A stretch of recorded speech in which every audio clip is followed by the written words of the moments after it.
We're going to go ahead and get started. Let me thank everyone for being here this morning. Let me thank Brendan Hanlon, our Chief Financial Officer, for being up here with me. But I also want to send a special shout out to Stephanie Adams, our Budget Director, and her entire team, and all the folks, of course, at the Chief Financial Officer's office as well. Thank you for your leadership. To the members of the Cabinet who are here, thank you as well for your presence and your leadership in the development of this year's, our 2021's budget. So we start off by going, whew, what a difference a year makes. Just a year ago, amid the biggest economic expansion in history, I released the 2020 budget that recognized signs of a coming recession. I remember very clearly Brendan and I talking about the potential challenge of the economy slowing down. As it turns out, that was very good foresight. Economists say the U.S. entered a recession in February of this year, but that was hugely overshadowed in late March when the pandemic almost completely brought the global economy to a standstill. In just 2 months, the United States lost 22.2 million jobs, dwarfing even the Great Depression. For perspective, the U.S. lost 8.7 million jobs during the 2 years of the Great Recession, 8.7 million jobs during the entire 2 years of the Great Recession. The U.S. lost 2.5 times that amount in just 2 months in 2020. In Denver, more than half of our budget comes from sales and tourism taxes, two industries that took the brunt of the impact from COVID-19. We are forecasting a revenue decrease of $220 million this year, the worst loss of city revenue since 1933. We are closing the 2020 budget gap by reducing agency budgets, freezing most hiring, requiring employees to take furloughs, and using a portion of our reserves. I wish 2021 looked better. The reality is, 2021 is just as uncertain as the last 6 months have been because of the pandemic is ongoing. This 2021 budget marks a year of significant and difficult cuts necessary to close a gap of approximately $190 million between our projected revenues and expenditures. This budget carefully manages the uncertainty of the public health and economic crises with our obligation to serve the community and rebuild our local economy in a way that is sustainable and equitable. The 2021 proposed budget identifies savings in most city agencies and reflects the priorities of, one, supporting those who need it the most, where we will continue our efforts to support our most vulnerable by increasing our investments in shelter, housing, healthcare, and social services. 2, by continuing to respond to the coronavirus pandemic and protect public health with the resources needed to prepare the city to handle a potential surge of cases in the winter, the potential distribution of a vaccine to the community, and prioritize support for people most in need. And finally, getting people back to work, to rebuilding our local economy with the tools that we know will work to support the stability and long-term recovery by providing equitable opportunities to residents and businesses. Along with the pandemic and economic challenges, we continue to face the challenge of keeping our children, families, and neighborhoods safe. I've said it before, but I think it's worth saying again. No one, especially children, should feel unsafe in their neighborhood. The rise in crime, particularly youth violence, is greatly concerning to me and everybody in this room, which is why my budget does, while also continuing to reform the criminal justice system, make strategic investments in combating the rise of youth violence. Now let's just address what I know is on everyone's mind.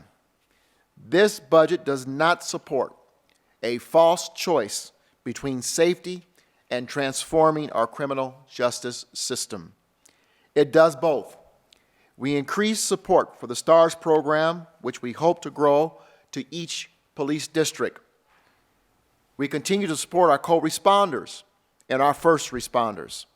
We stand up the first full year of funding for the Solutions Center.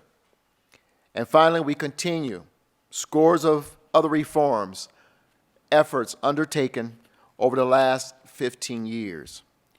And we're not doing this in a silo. We will continue our community engagement around these reformations to ensure our community weighs in and we create a more sustainable and just system for everyone. As a reminder, we will continue. I want to make it very clear that everyone understands this as a reminder. I apologize. This city workforce makes up 70% of our general fund expenditures. So it's difficult to close the budget gap without impacting our employees. Today, this budget avoids layoffs of our city workforce. Instead, we greatly reduce hiring and hold more than 400 of our career service positions vacant, which will impact the timeliness of some of our city services. The budget calls for furlough days in 2021, as we've had in 2020, but it'll be a little different next year. We have developed a tiered system where those who earn the most take the most days, while those who earn the least are required to take fewer furlough days. I will be requiring city mayoral appointees, to take 9 furlough days next year. So I'm going to frame this for you. I strongly believe, as we did during the Great Recession, that by working together, by following the advice of medical professionals and scientists, by supporting our local businesses, restaurants, and retailers, and by addressing years of systemic racism and inequality, building a more resilient and sustainable systems. I believe in my heart that Denver will come back stronger as we did following the 2008 Great Recession. Denver is one of the few cities that have been forecasted to come back better from this great economic impact. And of course, making sure that we all across this nation continue to address the impacts of coronavirus. If we stay focused, if we use the tools we know have already proven to help revitalize the economy, I believe we'll begin to turn the corner once a vaccine and herd immunity begins to take place in our economy. With that, I'm going to turn it over to our Chief Financial Officer, Brendan Hanlon, who will address in great detail the budget for 2021. Thank you very much, Mayor Hancock. And as you noted, it has been an incredibly difficult budget year, not just for the finance team, but the administration, our city employees, our agencies, our elected officials across the board. And I just want to thank you for your leadership during this crisis. I want to make sure I also spend some time thanking members of my team, specifically the Budget Management Director, Stephanie Adams, and the entire Budget and Management team and all the work that they put in, countless hours. Laura Perry and the Capital Planning and Programming team, making sure that we have a solid capital program with solid capital investments that help us support a robust recovery. And Margaret Danuser, my Deputy CFO, who's been leading our financial emergency response and working on how do we manage our federal funds. And of course, all of my colleagues, many of which are here, who their teams have spent countless hours deliberating internally, not just for 2020, but also 2021, and the budget choices that they needed to make as a team, being sensitive to the services that they have to support every single day and their employees that help staff them. They have gone through painstaking efforts to get to where we're at today. I just want to thank them for all of their time. As the mayor said, this is not an easy budget year. In fact, it is the most difficult budget year I've experienced in my nearly 19-year career here at the city. Never have we had to overcome a $220 million gap in our current year funding and then simultaneously work on closing a $190 million gap for the next budget year. I want to first start by talking about where we are economically in 2020 and then give some more detail on the 2021 budget. A few of you might remember this graph that's behind me. It shows the modeling our economist uses to project our revenue impact and recovery, specifically around sales and use tax. We have revised our original scenario of a V-shaped recovery into more of a model of a U-shaped recovery, a more prolonged recovery over a longer period of time. But we are closely watching a new letter, and that is a K-shaped recovery, where elements of our economy rebound while others remain stagnant or continue to fall behind. The mayor talked about supporting a sustainable and equitable recovery, and it is critical to combat the effects of a K-shaped recovery. Because it is that K-shape, that element of stagnation or a lack of recovery that we're going to need to make sure that we focus our investments in. What might happen in a K-shaped recovery? You can look at the impact of the pandemic and see that we felt that our retail, restaurant, and tourism industries were impacted substantially. And you could think of what the employment impacts in those areas are, and the prolonged recovery in those industries will have an impact on those populations in the city that are most vulnerable. Denver's economy is heavily driven by tourism and other retail services, and saw large losses in both consumer spending and employment. Consumer spending in Denver year to date through July, retail and food services in particular, at the top of this chart, is currently down 15.7%. More than 7 times the national average of 2.1%. And this drives a particular challenge with the composition of our operating budget's revenue, because it is so heavily dependent on sales and use tax and other tourism and hospitality revenues. The general fund is projected to be 14.6% lower, or $220 million less than the original projected 2020 budget. And that represents 10.1% lower than the 2019 final budget revenue collections. We will see some recovery in 2021, approximately 9%. I know this chart shows a number that's incrementally lower. That's because of some accounting changes that we did. But economically, our revenues are growing by about 9%. But as the mayor noted, it is very uncertain and still leaves us with a $190 million budget gap. This is driven largely by losses in sales and use tax revenues, which make up nearly 50% of our city's general fund revenue, and currently that revenue stream is projected to be down in 2020 by 11.6%. We expect to see a recovery of 15% in 2021, but that is growing off of a lower compromised base in 2020. Also contributing greatly to the budget deficit is a 66% drop in lodgers tax revenues. And that is at the heart of this tourism and hospitality impact that we're seeing across the city. 66% drop pales in comparison to the numbers that we saw during the Great Recession. It is the most significant drop witnessed in modern times, and compared to the Great Recession, of an 18% drop. Fortunately, we have financial management tools and an incredible financial management staff that have been available to respond to this challenge. For 2021, agencies are implementing a total of $154 million worth of savings, and those include, and this is not the entire list, but the highlights, of $39 million of reduced hiring and holding more than 400 career service positions vacant, $14.5 million by suspending a general fund transfer to our capital improvement program, $12 million generated by citywide furloughs, $9.6 million through fleet replacement reductions, $7 million through vacancies in sworn staff and police and fire due to smaller recruit classes, $7 million in technology equipment projects and licensing savings, $4.5 million from vacancies in the Sheriff's Department, $3.2 million due to forecasted lower jail population continuing into 2021, $3.9 million of utility and facility savings, and $2.3 million reduced uniform overtime spending in safety agencies.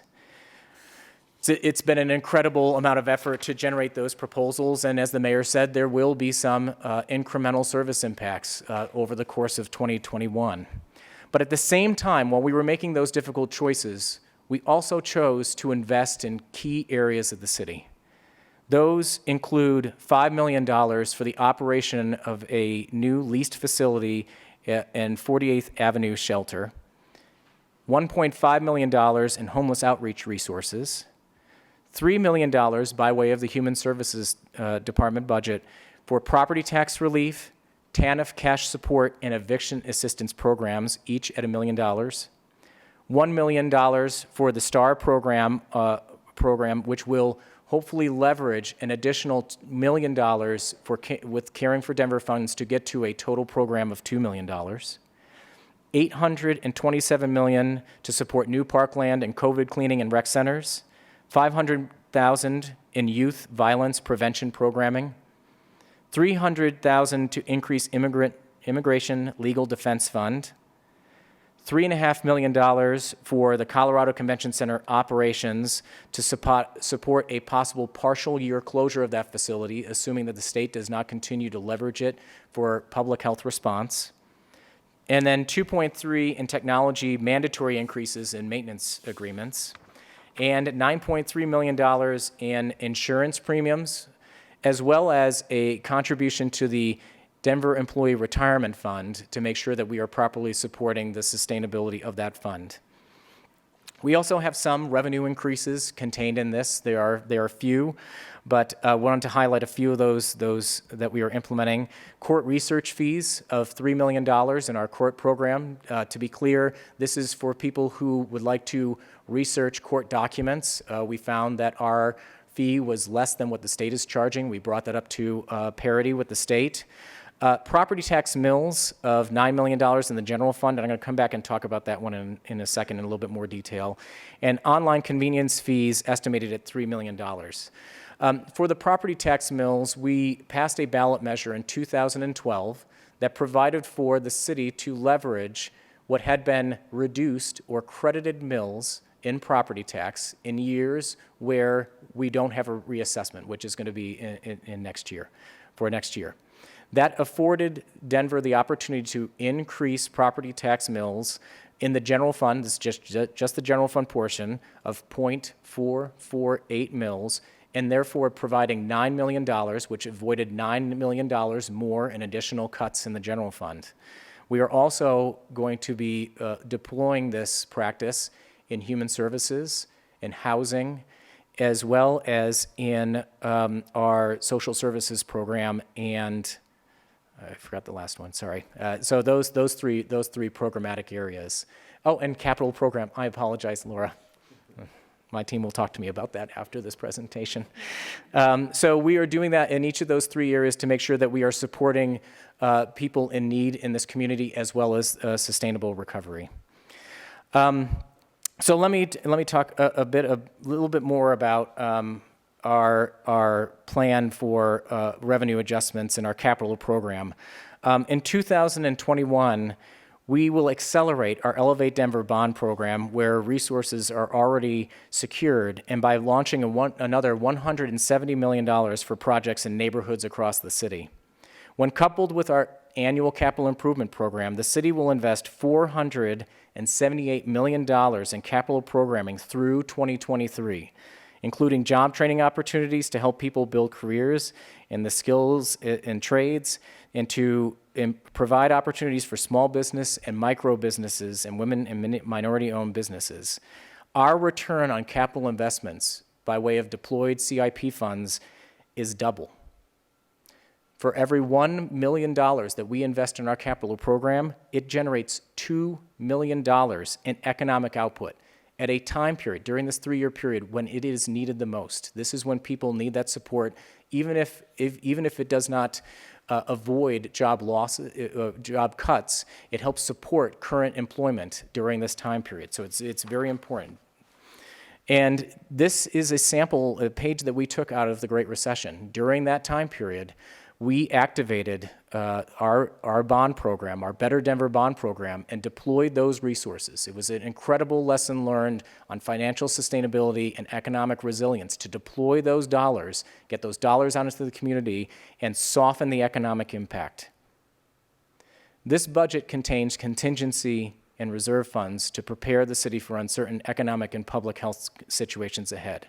Specifically, it sets aside 2% for our contingency funds as required by charter, and it also maintains 12% fund balance in 2020 as well as in 2021.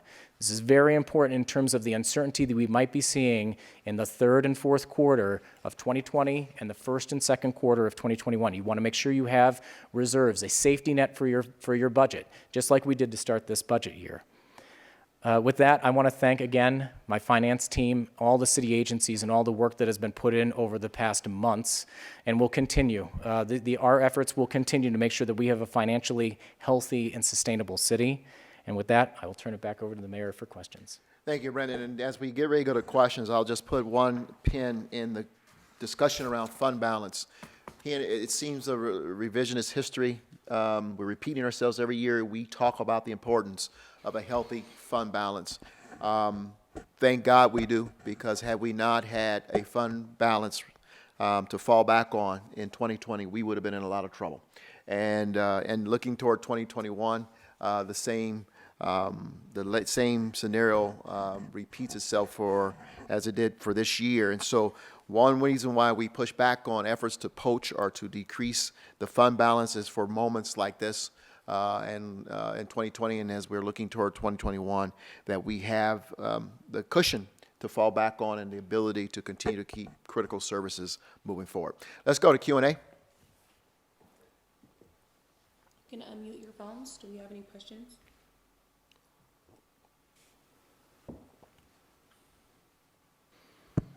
Yeah, this is Janet with 9 News. I have a couple. Go ahead. Go ahead, Janet. Sorry, I just have them all written down. I usually go to. So the first one, I'm just wondering what makes Denver different, because we were down 15.7%, which is more than 7 times the national or the U.S. average. So I'm wondering what makes us different. Did you hear the question? Yes, Go yes. ahead. So I think what makes Denver different is you have to first acknowledge that the national numbers are national numbers. That is both urban areas and rural areas all combined. So you're going to get some different comparisons. That was not a comparison of all urban areas in the country. That was a comparison of national statistics. But I will say, with a very robust tourism and hospitality industry in Denver, we were very vulnerable when it came to a pandemic that restricted access to our businesses, restricted the ability for people to travel to our city. So, but I will say that I don't know that I would represent it as being any more exposed as any other major city. It's just where we compare to the nation. Well said, yeah. Your follow-up?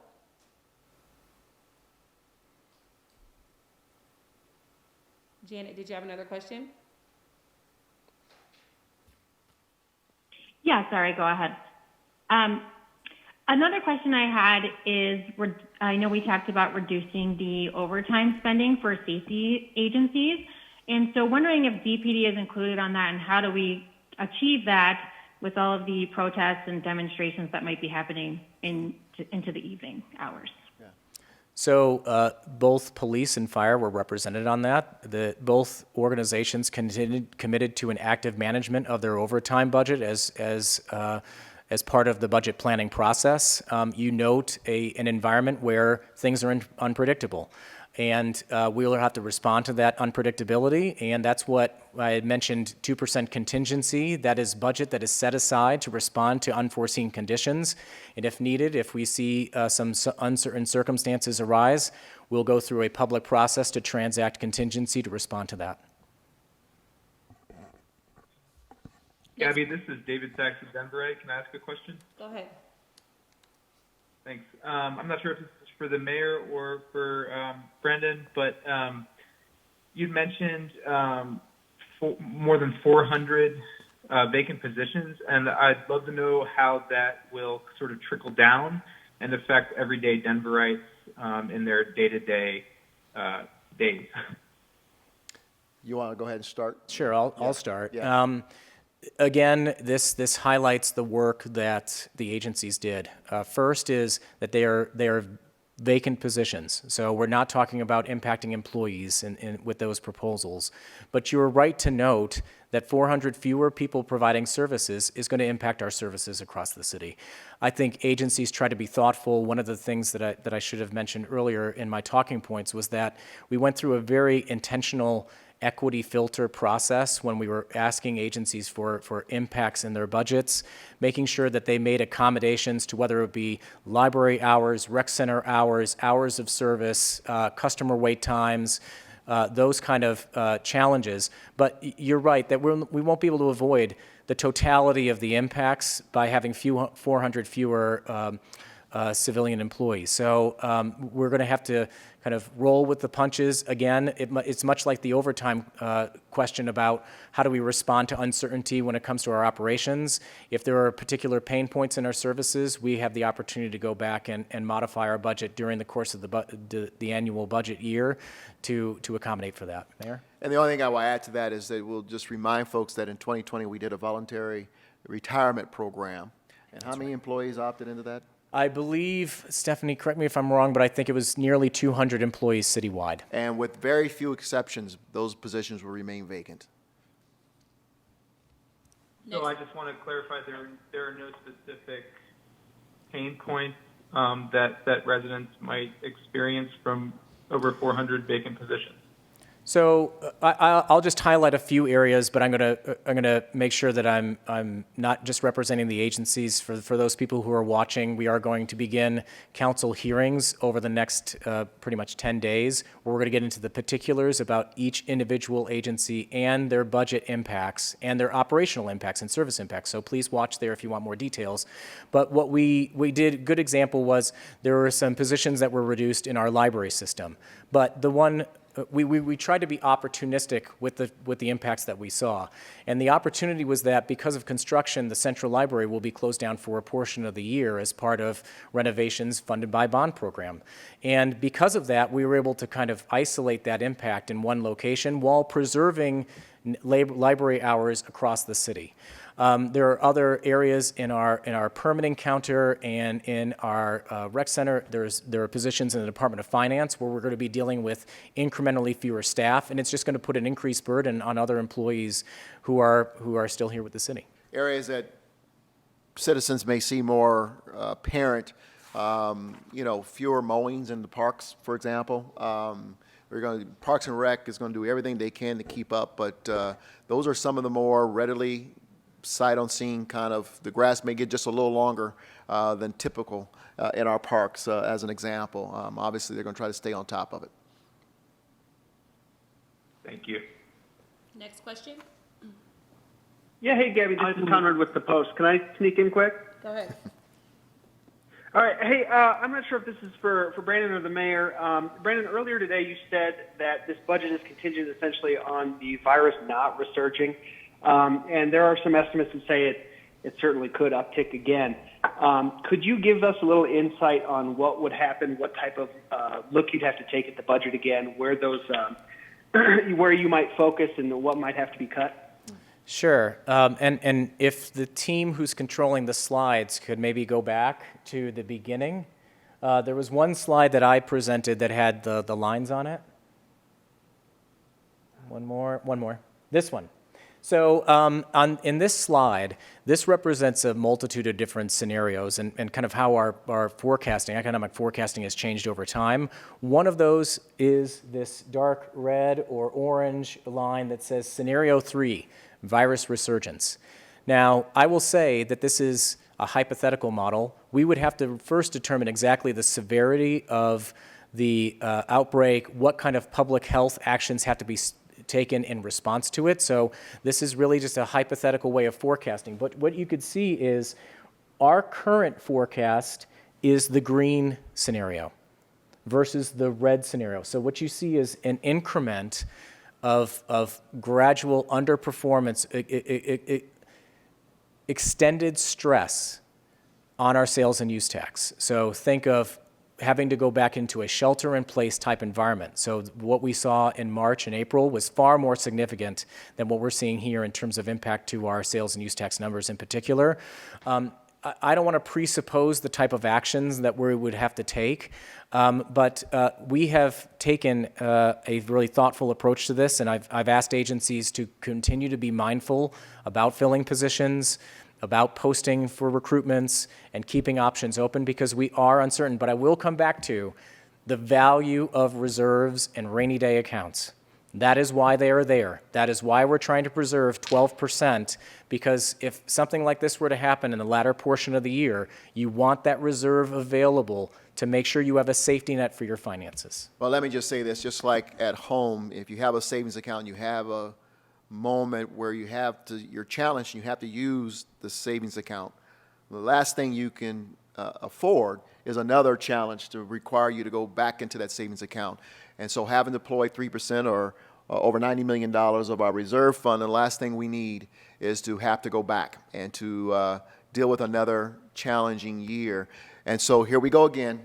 Since you mentioned COVID, it boils down to our responsibility of wearing masks, socially distancing, washing your hands, and being smart. And particularly as the second virus is introduced into the society or into the community now, the flu virus, hunkering down and being smart is even more important. And so this orange line scenario is what we're trying to avoid, and we control that. And so this is a difficult time. I would hate, it would be very difficult. It would be disastrous for us to have to go through this scenario once again and to dip even further into reserves or to further cut services. Folks, I want to just compare this, and I don't mean to go on about this, but I cannot underscore the severity of the challenge that we face in 2020 as we look toward 2021, at least early on, in that what we experienced this year, it outstrips almost twice, if not 3 times, what we saw in the entire Great Recession.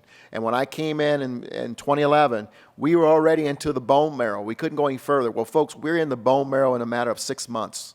And there's not very much more for us to go deeper without severely impacting our ability to deliver the services that we all count on as taxpayers, without disrupting our workforce, and without really hurting our ability to maintain a good, healthy credit rating and keeping everyone safe and healthy, which are our top priorities as a city. So I don't mean to keep preaching that, but I cannot underscore. I don't want us to walk away from that lightly. That's a very important point. Next question. Yeah, this is Ivan with Denver 7. Mayor Hancock, couple questions for you. Is a reduction in OT for police and scaling back hiring new officers, is it just a way to trim and balance the budget, or was there also some pressure that you saw from protests throughout this year? I think it's important to look at our approach to the police department as a system and not episodic. The reality is that it takes months, if not a year or more, to put an officer on the street. And so when we say we are cutting back training academies and we're going to train less individuals to join our police department, folks, we are setting back our ability to staff our police department, our ability to keep everyone safe in the city by years. So this is a budgetary decision that we are making in consideration of a system of developing law enforcement in our city, not in response to protests. We are also experiencing a severe rise in crime, which is greatly concerning for all of us. And we are in the midst of the pandemic, in the midst of social unrest and rising crime. We are taxing our current police officers a great deal. And so, yeah, there's a great deal of concern here because we are responding budgetarily with regards to our police, our fire, and our sheriffs. And it is a big concern because we understand the amount of time it takes to train and to put on the street for effective policing to occur. Chief Payson, would you like to add anything additional to that? Okay. Director Murphy, Robinson? Okay, great.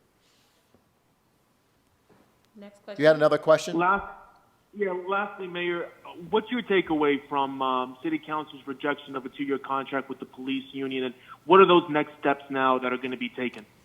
Well, it's a process. Watching the council decision last night was very difficult and unfortunate, but we're not done. This is a process. We have a lot of work to do. The question before City Council is, what's their plan?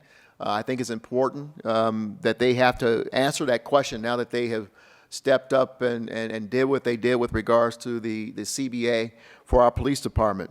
But in our minds, we're going to continue to do what we've been doing for the last decade, and that is continue to innovate, continue to reform, and continue to hold accountable what I believe to be a police department that has been open and willing to listen to community, collaborate with the community, make pivots and changes in how they strategically keep the people of the city safe. And we're going to continue to do that. I would tell you, you'll be hard-pressed to find a city that has made as many reforms since 2010 as the city of Denver has. And a lot of what's being pushed for across the country, we are doing with some pretty innovative, award-winning programs. And we're going to continue to do that, but also being open to continue to communicate and work with the community to find those opportunities. But let me say this, that was a very difficult decision to watch. The police department, the police officers gave up $5 million in concessions. You know, they understood that they had to have some carrot for their officers to pass this, and certainly they understood and said to us directly, and they even wrote a letter to City Council, if the city is not in position in July of 2022 to give these raises, we will be back to the table with you to figure out those steps. And so it's unfortunate that the decision was made as it was last night. Next question. This is Vinny Yeah, Del Giudice at Bloomberg News in Denver. May I ask a question? Go ahead, Benny. Yes. Hi, Mayor. Regarding the police budget, will Denver, like other U.S. cities, be shifting money from the police to mental health and these types of programs that will in turn respond to with the police to enhance 911 calls for mental health issues, this type of thing? Thank you very much. Yeah, Benny, that's what I was referring to, and thank you for your question because, again, as a city, you know, several years ago, we started looking at how we look at policing or really dealing with effectively with crime on a broader scale. It's not just policing, it's a community issue, and that included really addressing the issues of mental health, and that's where the co-responder program came from. We are in the midst of a pilot program around our STARS program, which sends non-police response to crises in a community. And we are making those investments in this budget. Next year for 2021 includes additional continuing investment in co-responder, as well as additional investment in the STARS program. And so Denver had already been moving in that direction. 90% of our budget in the police department is personnel. And we are working to continue to address the issues challenging crime and crime statistics in our city beyond just policing. And it's not something we're doing in response to this episode. It's in response to a system that we saw that drives crime no matter where you are in this country, no matter what the circumstances, and how we can best combat that by addressing the human condition and meeting our residents where they are and taking a more broader approach than just policing. And so we're going to continue that. We are increasing our investments there while also, again, holding our responsibility of keeping our residents safe and healthy in the city. Thank you, Mayor. Thank you very much. Thank you. Is there anyone who hasn't gone yet? I've gone, but I do have another question. This is Janet with 9 News. Go ahead, Janet. Really two questions. So the first one is the budget calls for $70 million for affordable housing and services for those experiencing homelessness. So the question is, what happens if Denver voters approve the sales tax this November? Would that $70 million just be extra money for homelessness, or could that money be allocated, say, to another department if that sales tax is approved? We're going to ask Britta Fisher, as our Director of Housing and Opportunity in the City of Denver. Thanks for that question, Janet. The question I understood was, with a budget of $70 million, if the taxpayers and the residents of Denver pass 2B, what would that do to the budget? The budget remains. That is what we are committed to provide for people experiencing homelessness, to provide affordable housing and critical services to keep people healthy, housed, and connected in Denver. If the 2B does pass, that will be additive to this budget and help us to serve more people and make a bigger difference. Very good, thank you. And then the last question I just had was about the reserve fund at 12%. Obviously, given the situation of unprecedented times, is there been any talk about reducing that, or is that a mandate to keep it at that 12%? So thanks for the question. We did reduce it because we started 2020 with a 17% reserve, and we are spending that down to 12%. What we're trying to do now is preserve that reserve through these uncertain times to make sure that that safety net is sustained. So that's why we have used it for 2020. It's supposed to be there as a cushion or a safety net for our finances. It operated as it should. Now our job is to make the thoughtful, tough decisions that are contained in this budget to preserve it, so that way if we do have a resurgence, it's available for us to rely upon. And you notice how diplomatically he corrected me. I think I said 3%. It's 5% that we drew down on the reserve, so that's very good. That's correct. Thank you for doing this. Last question for someone who hasn't asked a question yet. Thanks. This is Ed Seelover with the Denver Business Journal. Mayor, you talked a couple of times about revitalizing the economy, supporting local business jobs.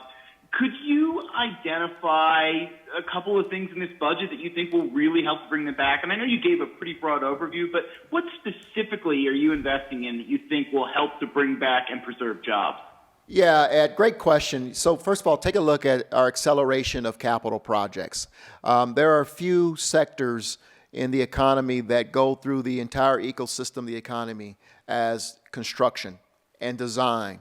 We used the same tool in 2008. I was president of the city council at the time, worked closely with the Hickenlooper administration, and we intentionally crafted a strategy to accelerate our Go Denver bond at that time and to infuse the economy with these dollars so that we can keep people working, not only in construction industry, but you've got accountants, you've got suppliers, you've got all type of industries that are touched by construction. And so that is a very intentional tool. Very early on during the COVID and our response to COVID, we had a call with City Council.